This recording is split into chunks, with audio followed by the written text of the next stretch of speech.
Hello friends, welcome to my YouTube channel Dharma's world. Friends, ఏపీకి సంబంధించి కావచ్చు లేదా దేశవ్యాప్తంగా కావచ్చు, సుప్రీంకోర్టు మాత్రం చారిత్రాత్మకమైనటువంటి ఒక నిర్ణయాన్ని అయితే ప్రకటించింది.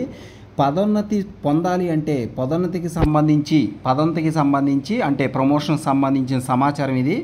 పదోన్నతిలో టెట్ అనేది తప్పనిసరిగా ఉండాలి. టెట్ ఎవరైతే క్వాలిఫై కారో వాళ్ళకి ప్రమోషన్ అనేది ఉండదు అని క్లియర్ కట్గా సుప్రీంకోర్టు ఈ చారిత్రాత్మక నిర్ణయాన్ని అయితే చెప్పడం జరిగింది.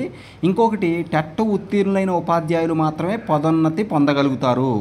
ఇక మీదట ఎవరైనా పదోన్నతి రావాలి అంటే మాత్రం కంపల్సరీగా టెట్ ఉత్తీర్ణులై ఉండాల్సి ఉంటుంది. ఇంకొక ముఖ్యమైన సమాచారం ఏంటంటే, పదోన్నతిలో టెట్ తప్పనిసరి, టెట్ లేకుండా పదోన్నతి లేదు. సుప్రీంకోర్టు క్లియర్గా చెప్పేసింది.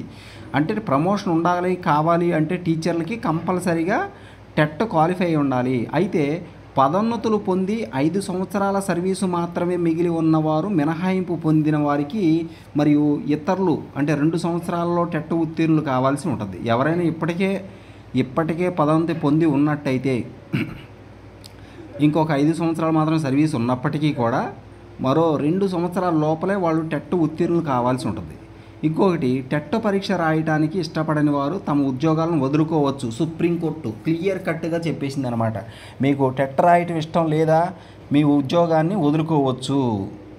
అంటే మీ ప్రమోషన్లు కావచ్చు, ఇంకేదైనా దాన్ని వదులుకోవాలి అని చెప్పేసి క్లియర్ కట్గా చెప్పింది అనమాట. Thank you so much for watching. Please share this video and subscribe my channel. Thank you so much.